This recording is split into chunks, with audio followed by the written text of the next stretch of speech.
கிறிஸ்துவுக்குள் பிரியமானவர்களே, ஆண்டவராகிய இயேசு கிறிஸ்துவின் நாமத்தில் என் அன்பின் வாழ்த்துக்கள். கடந்த ஆண்டு முழுவதும் தேவன் நம்மை கண்ணின் கண்மணி போல பாதுகாத்தார். இந்த புதிய ஆண்டை தேவன் நமக்கு கொடுத்திருப்பதற்காக தேவனுக்கு ஸ்தோத்திரம். 2025ஆம் ஆண்டிலே தேவன் நம்மை ஆசீர்வதிக்க அவர் வல்லமையுள்ளவராக இருக்கிறார். பாருங்கள், எபிரேயர் புஸ்தகம் 6ஆம் அதிகாரம் 14ஆம் வசனத்தில் தேவன் ஆபிரகாமை குறித்து சொல்லுகிறார். நிச்சயமாகவே நான் உன்னை ஆசீர்வதித்து உன்னை பெருக பண்ணுவேன் என்று சொல்லி ஆபிரகாமோடு கூட தேவன் பேசுகிறார். பிரியமானவர்களே, ஒரு பெருக்கத்தை தேவன் இந்த ஆண்டிலே நமக்கு கொடுக்க வல்லவராக இருக்கிறார். தேவன் ஆபிரகாமை ஆசீர்வதித்தார். தேவன் ஆபிரகாமை பெருக பண்ணினார். இந்த 2025ஆம் ஆண்டிலே தேவன் உங்களையும் என்னையும் பெருக பண்ண அவர் வல்லமையுள்ளவராக இருக்கிறார். ஒரு பெருக்கத்தை தேவன் நமக்கு உண்டாக்கி கொடுக்க அவர் வல்லவராக இருக்கிறார். பெருக்கம் என்றால் என்ன? நம்முடைய வாழ்க்கையில் ஒரு வளர்ச்சி தான் பெருக்கம். இன்றைக்கு உங்களுடைய வாழ்க்கையில ஒரு குறுகின ஒரு வாழ்க்கையோடு கூட நீங்கள் வாழ்ந்து கொண்டிருக்கலாம்.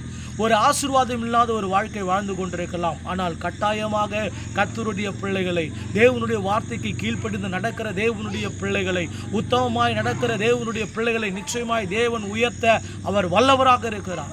சோர்ந்து போகாதிருங்கள். இந்த புதிய ஆண்டிலே இந்த எபிரேயர் 6ஆம் அதிகாரம் 14ஆம் வசனத்தின்படி நிச்சயமாகவே நான் உன்னை ஆசீர்வதித்து உன்னை பெருக பண்ணுவேன் சொன்ன தேவன் ஆபிரகாமை ஆசீர்வதித்து பெருக பண்ணினது போல இந்த ஆண்டு முழுவதும் கர்த்தர் உங்களை ஆசீர்வதித்து உங்களை பெருக பண்ண அவர் வல்லமையுள்ளவராக இருக்கிறார். உங்களுக்காக நான் ஜெபிக்கிறேன். தகப்பனே, இந்த வேலைக்காக பாரத்தோடு கூட ஸ்தோத்திரிக்கிறோம். இந்த புதிய ஆண்டுக்காக ஸ்தோத்திரம். புதிய ஆண்டு எங்களுக்கு தந்ததற்காக நன்றி.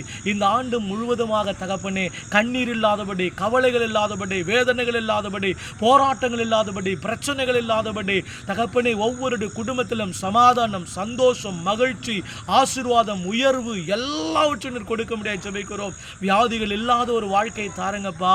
2025ஆம் ஆண்டுல தகப்பனே, வியாதிகள் இருக்கக்கூடாது, வறுமைகள் இருக்கக்கூடாது, தரித்திரங்கள் இருக்கக்கூடாது, கஷ்டங்கள் இருக்கக்கூடாது, நாச மோசங்கள் எங்கள் வாழ்க்கையில் இருக்கக்கூடாது, சாத்தானுடைய செயல்களை தொடக்கூடாது, சாத்தானுடைய வல்லமைகளை அணுகக்கூடாது. இந்த 2025ஆம் ஆண்டில் நாங்கள் வெட்கப்பட்டு போகக்கூடாது. தகப்பனே, உடைய சமூகத்தை நோக்கி பார்க்கிறோம். ஆபிரகாமை ஆசீர்வதித்தீரே, அதே ஆசீர்வாதத்தை இந்த ஆண்டிலே நாங்கள் பெற்றுக்கொள்ள வேண்டும் ஐயா. இந்த ஆண்டு ஒவ்வொருடைய வாழ்க்கையில் ஒரு வளர்ச்சியின் ஆண்டாய், ஒரு பெருக்கத்தின் ஆண்டாய் தேவன் கட்டளையிடும்படியாக நாங்கள் ஜெபிக்கிறோம். எங்கள் குறைவுகள் எல்லாம் நிறைவாக்குவீராக. ஒரு நிறைவான ஆசீர்வாதத்தை தேவன் எங்களுடைய வாழ்க்கையிலே கட்டளையிடும்படியாக நாங்கள் ஜெபிக்கிறோம். தகப்பனே, அப்படியே நீ செய்ய போதுக்காய் ஸ்தோத்திரம்.